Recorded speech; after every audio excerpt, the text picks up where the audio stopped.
క్రైస్తవులలో కొందరు పాపాలు చేస్తున్నట్లు వార్తలు అడపాదడపా వినబడుతూ ఉంటాయి.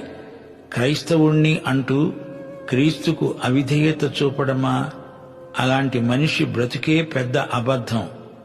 అనేకులు మేము దేవుని బిడ్డలము అంటారే కాని వారు నిజంగా దేవుని కుటుంబీకులేనా అని అనుమానం కలుగుతుంది.